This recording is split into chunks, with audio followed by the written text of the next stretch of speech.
Pada bagian 3 atau pada bab 3, selanjutnya menjawab masalah klinis dengan menggunakan pengetahuan dan metode ilmiah. Yang pertama, mentalisasi dalam terapi sistemik dan bukti empirisnya, yang terdiri dari munculnya pendekatan mentalising. Mentalising mengacu pada sikap dan keterampilan yang terlibat dalam memahami keadaan mental, baik milik sendiri maupun orang lain dan hubungan mereka dengan perasaan dan perilaku. Mentalising pada dasarnya adalah proses sosial dua arah atau transaksional yang berkembang dalam konteks interaksi dengan orang lain. Dan dalam contoh pertama dalam konteks hubungan keterikatan awal, kualitasnya dalam kaitannya dengan memahami orang lain adalah dipengaruhi oleh seberapa baik mentalisasi orang-orang di sekitar kita. Pengalaman tentang bagaimana mentalisasi orang lain terinternalisasi memungkinkan kita untuk melakukannya, meningkatkan kapasitas kita sendiri untuk berempati dan lebih terlibat dalam proses sosial interaktif. Selanjutnya yaitu model klinis dasar. Seperti dalam terapi sistemik, proposisi kunci dari pendekatan mentalisasi adalah bahwa masalah emosional dan perilaku pada dasarnya relasional di alam. Namun MBT secara khusus berpendapat bahwa gangguan mentalisasi yang menimbulkan masalah relasional yang merongrong coping, kreativitas, dan ketahanan keluarga. Keluarga dan individu bervariasi dalam kapasitas mereka untuk mentalisasi banyak orang. Interaksi keluarga stres yang semakin merusak mentalisasi. Kemudian lingkaran mentalising. Untuk memfasilitasi munculnya keadaan mental produktif, terapis terus-menerus melacak kemampuan anggota keluarga mentalisasi. Ketika kapasitas mentalisasi dirusak, terapis membantu anggota keluarga untuk pulih dari gangguan ini dan untuk memulihkan proses mentalisasi. Lingkaran mentalisasi adalah alat serta preroot yang mendefinisikan sikap terapis, yang memungkinkan dia untuk mendukung mentalisasi efektifnya sendiri dan anggota keluarga. Lingkaran mentalisasi bisa mendeskripsikan dan menarik perhatian pada interaksi dan komunikasi spesifik antara anggota keluarga, berfokus secara eksplisit pada keadaan ini pikiran dengan memperhatikan dan menamai mereka memiliki efek menunda interaksi keluarga untuk sementara. Di sini terapis mungkin memperhatikan interaksi keluarga yang bermakna dan memutuskan untuk membacanya. Dan yang terakhir, teknik inovatif untuk merangsang mentalisasi. Dalam latihan membaca pikiran di balik wajah, semua anggota keluarga diminta menyebutkan perasaan yang mereka ketahui, dengan terapis menuliskan masing-masing ini pada kartu terpisah.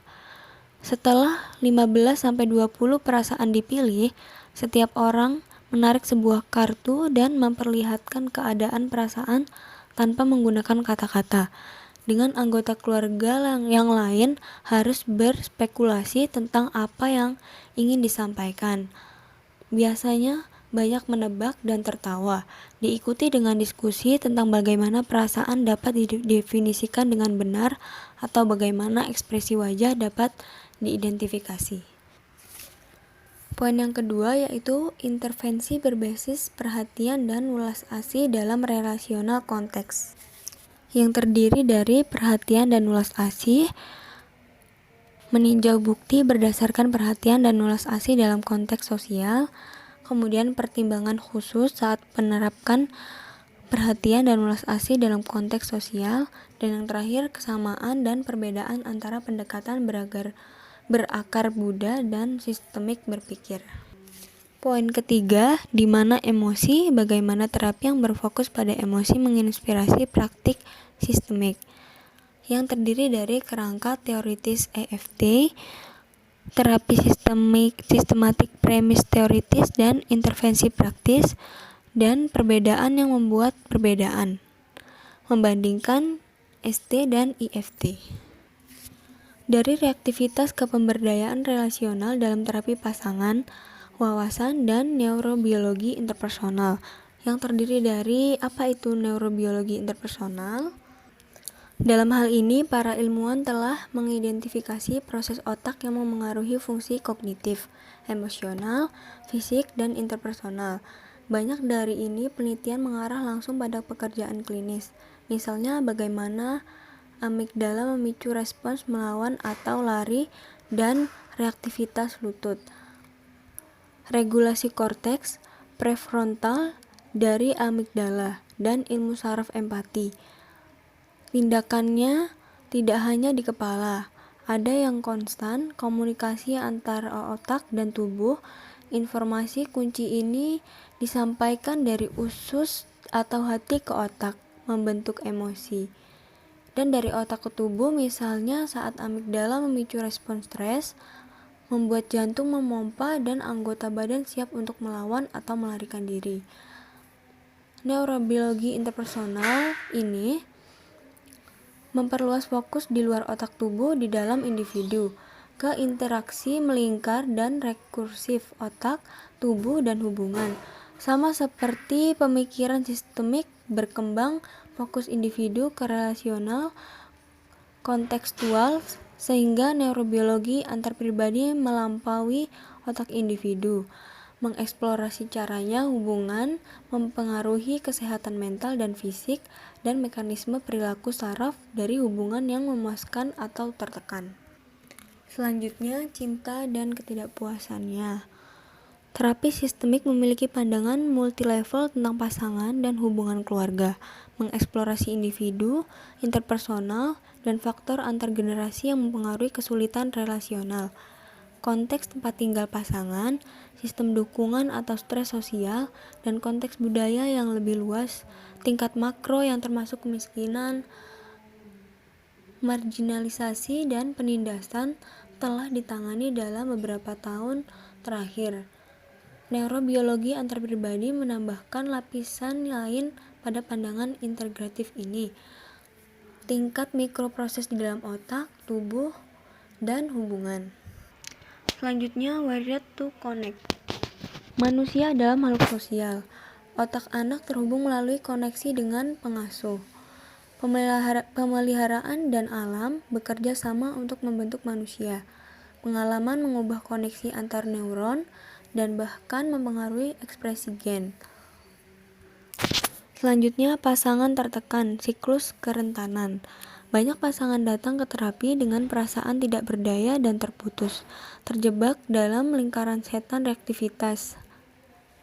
Upaya mitra untuk mencapai satu sama lain dapat menjadi bumerang, karena mereka menggunakan taktik menyerang atau membela atau mengkritik. Keinginan yang sah untuk keintiman, dukungan, dan penegasan menjadi tergelincir.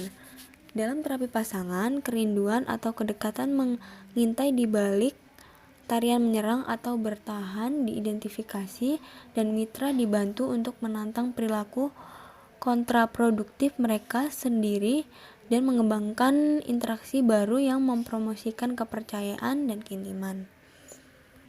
Selanjutnya ada siklus kerentanan Lin dan Carla. Pengaruh keluarga asal pada kebutuhan pasangan. Neurobiologi siklus kerentanan, kemudian mengubah siklus kerentanan, otomatisitas versus pilihan. Selanjutnya, memikirkan kembali kekuatan, alat untuk pemberdayaan relasional, regulasi emosi, suara dan empati, perawatan, memelihara yang positif, perbaikan kebiasaan, dan perubahan cinta proaktif, etika bertemu neurobiologi. Selanjutnya, distres hubungan, bukti empiris untuk kebutuhan relasional perspektif, yang terdiri dari perspektif kebutuhan relasional pada konflik, kebutuhan relasional dan konflik hubungan, bukti empiris saat ini, kebutuhan rasional dan hubungan konflik, serta ketidakpuasan, kebutuhan rasional dan emosi negatif, kemudian yang terakhir kebutuhan relasional, emosi negatif, dan perilaku konflik.